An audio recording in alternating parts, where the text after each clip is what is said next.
Hai, jumpa lagi bersama saya di Eljul Bedtime Stories. Yuk, klik like, subscribe, share, dan jangan lupa tekan tanda loncengnya ya. Terima kasih.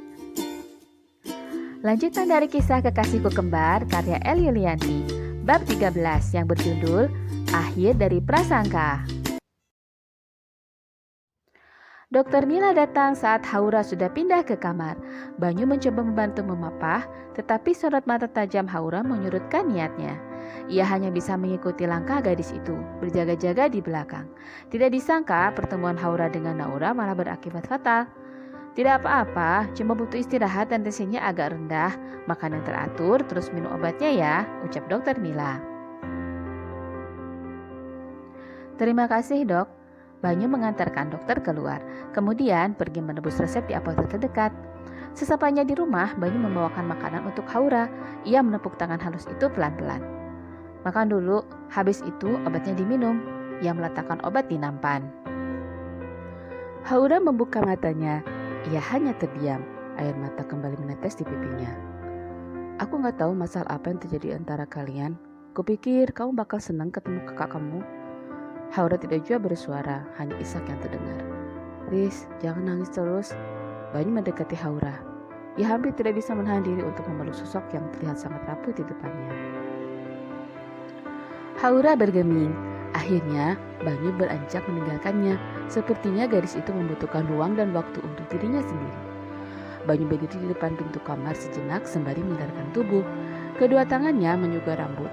Lelaki bercamang tipis itu memejamkan mata sejenak. Mencoba berpikir berbagai kemungkinan yang terjadi. Seandainya saja bisa membaca pikiran Haura, tentu semua tidak akan serumit ini. Pada awalnya, Banyu menganggap semua yang ia lakukan adalah bentuk kompromi atas kenyataan yang sama sekali di luar perkiraan. Bukan hal yang mudah pula baginya untuk menyetujui perjodohan ini, pun menerima kehadiran gadis itu di hidupnya. Namun, entah mengapa sosok Haura perlahan-lahan telah mengubah segalanya sekarang. Pengorbanan Haura demi kedua orang tua menyentuh sisi hati yang terdalam. Hal itu pula yang perlahan mengubah niatnya semula. Kini, ia hanya ingin merebut hati gadis yang telah berhasil mengusik ketentraman hidupnya. Bagai roller coaster, gadis itu telah membuatnya merasa kesal, sedih, dan bahagia dalam waktu yang sama. Hanya satu cara untuk mengetahui penyebab kedua kakak beradik itu bertengkar. Banyu bergegas menuju garasi, lalu kembali memacu mobil sport hitam miliknya. Naura, aku mau bicara. Posisimu di mana sekarang? Tanya Banyu melalui earphone. Aku baru sampai di Cibubur Junction. Gimana Haura? Ada yang harus kita bicarakan. Cafe Corner ya? Tahu kan? Oke, tunggu di sana ya. 30 menit kemudian, mobil sport hitam itu tiba di tempat parkir. Saat Banyu memasuki kafe, sepasang patung pengantin khas Jawa dilewatinya. Lampu gantung, juga kursi kayu berwarna-warni memberi sentuhan nuansa modern pada ruangan.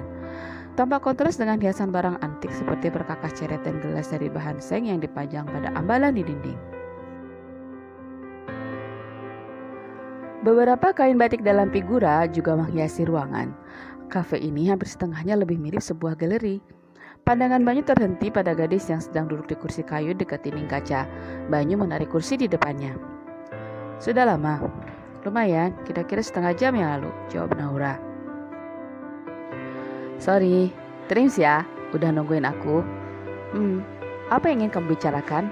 Gadis berbulu mata lentik itu melipat kedua tangan di dada. Sejujurnya, aku gak mau bahas hal ini. Aku tidak ingin tahu alasan mengapa waktu itu kamu pergi begitu saja. Karena bagiku, percuma, kamu punya hak untuk memilih. Tapi terus terang, aku gak suka dengan caramu. Banyu membuang muka ke arah dinding kaca. Bagaimanapun, tindakan Naura menjelang pernikahan sedikit menyinggung harga dirinya. Aku anggap itu berarti kamu memang bukan jodohku, ucapnya lagi. Baiklah, aku memang salah. Maafin aku. Tapi kenapa kau melibatkan adikku? Apa tujuanmu yang sebenarnya? Tanya Naura sambil memandang wajah tampan di hadapannya. Mungkin bagimu aku terkesan seperti lelaki gampangan. Tapi aku gak pernah bermain-main jika sudah membuat keputusan, termasuk ketika bersedia menikahi adikmu. Banyu memandang Naura dengan tatapan serius. Gadis itu sama sekali tidak bisa menemukan celah pada sikap Banyu. Aku gak pernah menyangka ataupun berharap kamu menikah dengan adikku. Jadi, tolong lepasin dia. Apa maksudmu? Apakah kau mencintainya? Naura balik bertanya. Banyu terdiam. Pertanyaan sederhana, tetapi sangat telak menghantam hatinya yang tengah gundah. Cinta, apakah benar aku sudah cinta pada Haura? Tanyanya dalam hati. Perasaanku saat menikahi Haura sama seperti waktu aku bersedia menikah denganmu. Jawab Banyu apa adanya. Sepertinya kamu memang terbiasa membagi hati. Cih, bagaimana bisa kamu menikah sementara sehari sebelumnya ada perempuan lain bersamamu? Kamu tak lebih dari seorang laki yang kurang ajar. Naura berdecih. Tunggu sebentar. Apa maksudmu? Alis Banyu berkerut mencoba memahami maksud lawan bicaranya.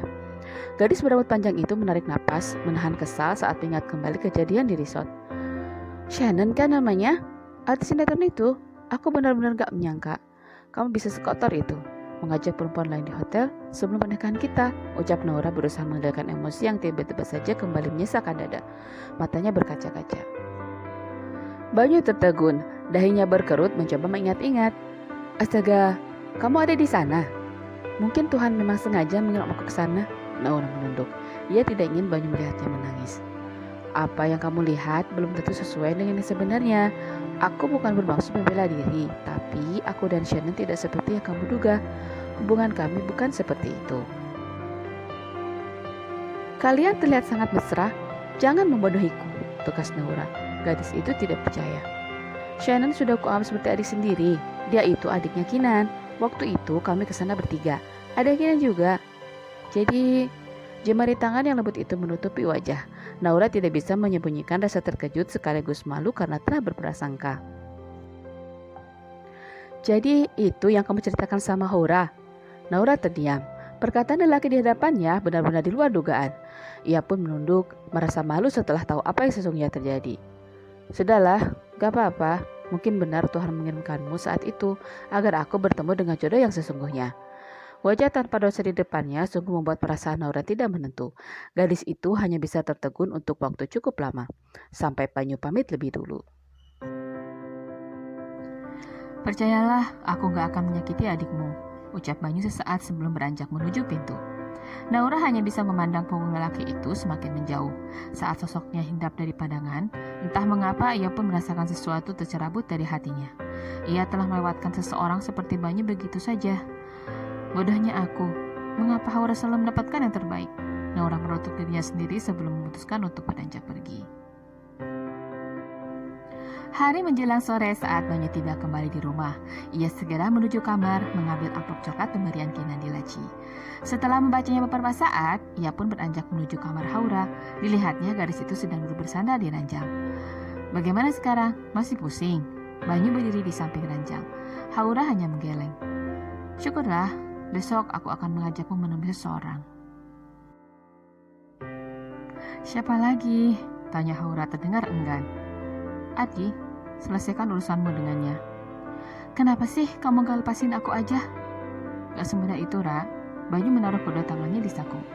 Jika memang ada perempuan yang mencintaimu, lantas kenapa kamu menikahiku? Sebentar, maksudmu siapa? Shannon. Banyu memandang wajah Haura yang sembab.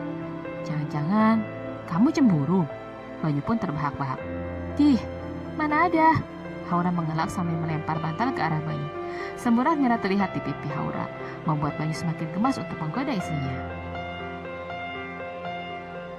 Oh, kalau gitu gak apa-apa kan kalau aku ketemu Shannon? Tanya Banyu masih senyum-senyum menggoda. Bodo amat, Haura mencibik. Beneran nih, lelaki itu saja menggoda Haura yang tiba-tiba membalikan badan sambil meringis dan memegangi perutnya. Aduh, Kamu kenapa, Ra? Perutku kram. Rintihan Haura membuat Banyu panik. Ia mendekati Haura yang menekukkan badannya karena menahan rasa sakit. Sakit? Aku panggilin dokter Mila lagi ya? Tanya Banyu seraya meraih ponsel di saku celana. Gak usah. Udah biasa begini kalau lagi mau datang bulan. Haura berkata lirih. Ia merasa malu mengatakan hal itu pada suaminya.